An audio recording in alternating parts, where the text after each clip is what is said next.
Ansu Fati, according to Transfermarket, from the period of November 2020 to May 2022, has missed an estimated 486 days of football due to injuries and subsequent fitness issues. He first suffered a knee injury which took him out for almost a year before suffering subsequent hamstring injuries between extremely short time intervals, suffering many complications along the way, ensuring he never remained the same after his return. And after that, he faces yet another issue. And from Barca, they were in a difficult financial situation, but they were not planning to sell Ansu Fati. They want him to be one of the faces of the new Barca. Barcelona being told by La Liga. A financial saga. All this kind of comes down to money. Barcelona will also need to sell. From the period of his injury problems, Fati went from being Barcelona's golden boy, the heir to Lionel Messi, The new star of Barcelona, Ansu Fati. Ansu Fati is 17. He will be one of the main assets that they have. He's already playing for the national team. This guy is absolutely brilliant. and now a player who's currently being considered for a potential exit out of the club. He just doesn't look like himself, does he? His last months have been really difficult for this boy because of his injury. He was suffering a lot. He watched as Barcelona has rebuilt themselves from their sporting and financial ruins, now looking into the future, a future that may not have a place for him. At only 20 years of age, going through all of this has undoubtedly taken a toll on him both physically and psychologically. He currently has the number 10 shirt, previously worn by the best player in the club's history, and so with his performances not as it used to be, opinions about him has been quite divided, as some worry and question if he would ever be that guy. But the question I'm more interested in answering is, how much did this injury actually take out of Fati, and would he ever fulfill the lofty expectations that people had for him? So, what happened to Ansu Fati?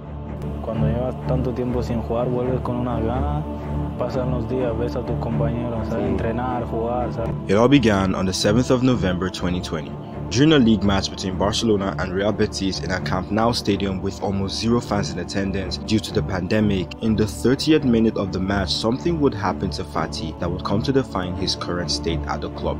Prior to this match, Fati was considered as the next best player in Barcelona's history. The president, Juan Laporta, who is really happy with Ansu Fati and convinced that Ansu Fati and Pedri will be the future of Barcelona, the new faces of Barcelona. He was given his debut by Ernesto Valverde on the 25th of August 2019, ironically in a match against Real Betis, making him the second youngest player to debut for the club at 16 years and 298 days, only 18 days older than Vicente Martinez, who made his debut for the club in 1941.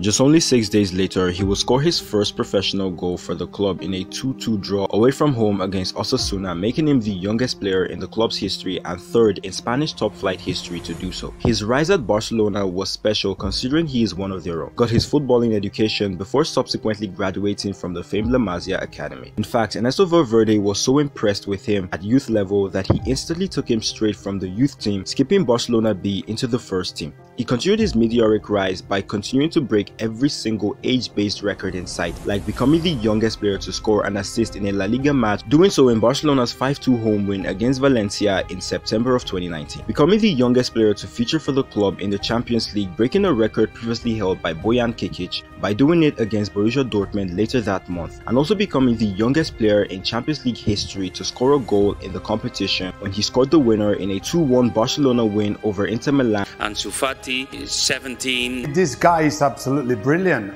Will be a star in the future. Even as Barcelona descended towards darker days during that period, Fati was one of the bright lights that provided hope for the club supporters when they needed it most. Que es un sueño, ¿no? De cualquier chico de la Masia desde el primer día que llega y bueno, estoy muy feliz, tanto yo como mi familia y bueno, ahora seguir trabajando como siempre y mejorar cada día. Valverde was out, Quique Setién came in, and after the Lisbon disaster, he was also out. And there we enter the era of Ronald Koeman. I know at this point it all seems repetitive considering I've mentioned this in previous videos, but the importance of Koeman in Barcelona's recent success should not be underrated.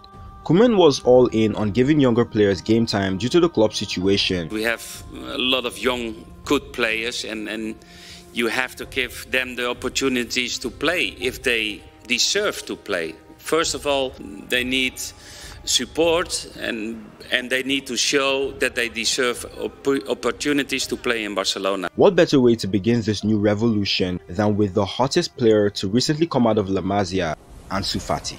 Fati had long been compared with many players by the media, but none greater than the name Lionel Messi. He was seen as a pure prototype of the legendary Argentine with his speed, dribbling abilities, physicality, great eye for goal, and his incredible in-box awareness. However, there is one negative part about his game that has often been echoed by fans, the media, and pundits alike, and it's his tendency of being quite selfish whenever he is in or around the box. Due to all of these traits, it wouldn't be far-fetched to believe that Koeman saw a new Messi in Fati. Also, considering all the drama between Messi and the club's hierarchy over his desire to leave the club, big things were being planned for Fati. He needs to work a lot, he needs to develop a lot as a player, and we will support him to be one of the best attackers players in the world. Fati did not disappoint though. He began the season on fire, scoring goal after goal in back-to-back matches, scoring in the Champions League and scoring in El Clásicos. His performances even ensured he was named the league's best player of the month in September. Everything was going well for him as his goal contribution stats for the time showed that he had accumulated 5 goals and 4 assists in only 10 games, but everything would change on the 7th of November 2020. During the game against Real Betis in the 30th minute of the match, Fati, following up a Jordi Alba cross into the box, will be positioned in the middle of 2 Real Betis players. As one of them, Mandy, made contact in an attempt to retrieve possession, the whole world will see Fati go to the ground, but on impulse, everyone's first reaction was to scream penalty, only if they knew what that penalty took away from the one who won it. Fati was seen holding his knee while screaming before the physios would attend to him seconds later. It initially seemed like it wasn't going to be a serious issue as Fati was still able to play the remaining 15 minutes of the first half, but as the second half came along, he never came out. Barca went on to win the match, ensuring the fans remembered it fondly, but for Fati, this was the beginning of his long and arduous road to recovery. Following the match, Barcelona put out an official statement on Twitter regarding Fati's injury situation. Tests carried out this afternoon have shown that Ansu Fati has an initial meniscus tear in his left knee. The treatment to be followed will be determined in the coming days. Now, when the severity of the injury was finally determined and put in terms of the estimated span of his layoff, Football Club Barcelona initially predicted that Fati was only going to be out for an estimated 4 months. But unfortunately, that was not what happened. When Fati completed the surgery on his knee, an operation which was done by Dr. Ramon Cugat, he spent 10 days recovering at the doctor's center before he was handed over to Barcelona to complete his recuperation. According to a source close to the doctor reported by The Athletic, Fati would phone the doctor weeks later telling him that the knee had been inflamed. After that, the infections came. And as per Sports, Barcelona apparently were not transparent about Fati's condition the moment the complications began. He had to go under the knife yet again to perform the exact same surgery as the first. Unfortunately, he wasn't able to make his return at the expected time as he underwent a 3rd surgery and later a 4th and final one on that same knee to completely remove the affected part of the meniscus. This injury would keep him out for an estimated 305 days according to Transfermarket. Sí que lo pasé mal porque no solo sufrí yo, mi familia, toda la gente que me rodea, que la verdad que son la gente que más sufre. And after finally successfully recovering, he was back on the pitch on the 26th of September, making his return against Levante, a match in which he remarkably scored a 3rd goal in a 3-0 win for Barca. This was supposed to be it. The perfect return after 10 months out of action. Every Barcelona fan was filled with excitement and were anticipating where he would go from here. Now it's worth noting that during the time of his layoff, Barcelona parted ways with their star man and captain Lionel Messi. With the Argentine finding a new home for himself in Paris, the question on who was going to take his iconic number 10 jersey was being asked. He was offered to players like new signing Sergio Aguero, but he declined. With Fati already being hyped as the next Messi, it was only natural that he would be offered the chance to continue Messi's legacy. When offered the shirt by the club, according to the recent Amazon Prime documentary The New Era on Barca, the youngster decided to ask the captains for advice before taking the number.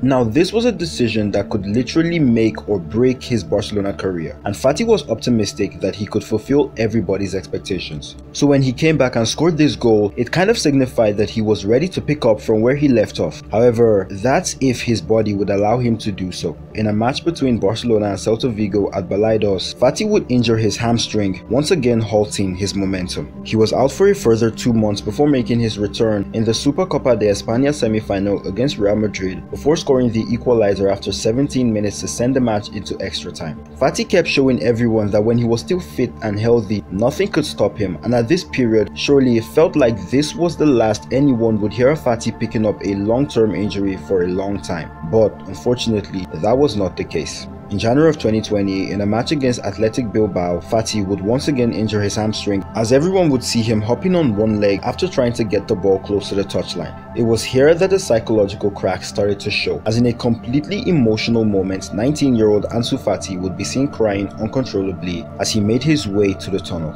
He's been through a lot more than a 19-year-old should actually be going through. He first had a devastating injury when he was still at La Masia, had a terrible knee injury, and now 2 unfortunate hamstring injuries. All these would have undoubtedly hit him psychologically, because when he kept coming back and was putting in great performances, it felt like the nightmare was finally gone. Pero al final, cuando llevas tanto tiempo sin jugar, vuelves con unas ganas.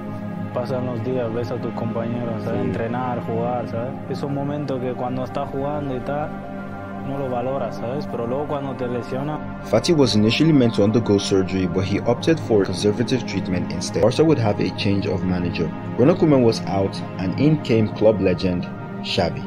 With Xavi now in the driving seat, Barcelona were looking more dangerous than ever. Fast forward over a year later, Fati had since recovered from his injury, even went to the World Cup with Spain, and despite Xavi following up on bringing and improving younger players in the squad, particularly those from La Masia, making players like Pedri, Gavi and Araujo into genuine future world-class talents, Fati doesn't seem to have enjoyed any form of development since his return. He seems lost and out of place in this new Barcelona team, and while he's occasionally had decent performances, he just hasn't raised his game like the likes of Pedri and Gavi have, despite once being the best candidate to be the guy. It is becoming quite obvious that these injuries have taken a massive toll on him, both physically and psychologically. Physically, due to his injuries, he has not been as quick as he used to be, and has sometimes, according to reports, avoided taking players on in one-on-one situations. And psychologically, the number 10 shirt hanging right on his back has kind of made his situation worse. Questions need to be asked about the club possibly asking too much from someone as young as Fati. Massive mistake playing any 16-year-old in the senior team. Let them grow to full heights, FFS, screws off the hamstrings, one injury, and their confidence is gone. One could argue that enough was not done to protect him psychologically. While the hype is normal for any young player who manages to display anything out of the ordinary, as a youngster who was simply happy to be there, was never quite prepared for the kind of responsibility he was given. Would he seriously have turned down the opportunity to take Messi's shirt number? Well-established players didn't want the burden that came with that shirt. Perhaps that should have been a warning. There is no bigger shoes at Barcelona to fill than that of Messi's, and giving Messi's shirt number to a then 18-year-old player just doesn't make any sense. He hasn't been delivering recently, and at a club like Barcelona, you have to be at your absolute best, because there are plenty of other players at other clubs who could give anything just to be there. Although there have been recent signs of a small minority of Barca fans slowly turning on Fati, the majority of Barcelona fans are still behind him. Barcelona being told by La Liga. A financial saga. All this kind of comes down to money. Barcelona will also need to sell. When Barca recently talked about possibly selling, the 3 players whose names came up were Ferran Torres, Rafinha, and surprisingly Ansu Fati. This led to a wild debate over who Barcelona should sell all over the internet, and shockingly there were a lot of people that felt Fati should be sold. Several clubs have been trying to sign Fati, with Manchester United recently said to be interested. Estem parlant ara de la venta d'Ansu. No s'ha parlat en tot el gener i ara estem parlant de la venta d'Ansu. Sincerament no ho entenc. Si l'Ansu ha de ser important per nosaltres, és un jugador fonamental, jo li tinc una confiança extraordinària, ell ho sap, i dependrà del rendiment d'ell i de com estigui l'equip de participar més o menys, però jo tinc una esperança amb Ansu tremenda. Per mi té 20 anys, és un jugador de present i de futur i no entenc que es parli de la venda d'aquest jugador, no ho entenc sincerament, i més a l'entorn barcelonista. Per nosaltres és una esperança total. S'ha acabat el mercat, jo no sé què estem fent parlant de ventes en aquest moment. Perhaps the incentive to sell Fati could be greater considering he cost the club nothing and would be a player of far more value than the other 2 aforementioned players. Both himself and Ferran have not been in good form as of late, as Fati has not scored in La Liga since October last year and Ferran in November, with both even recently arguing over a penalty which Ferran took and missed. And Rafinha happens to be the only player between them who's still in form. Some people are even suggesting he starts to play centrally because he's played as a striker when he was younger, and playing as a striker could help reduce the pressure he puts on his body. Fati will still come good. It's not easy to come back from those kinds of injuries and still be the same player, but with time and the right attitude, he'll still come good. Fati would have otherwise been given enough time to turn everything around, but due to the club's financial situation, they might be forced to sell him if the right offer comes in.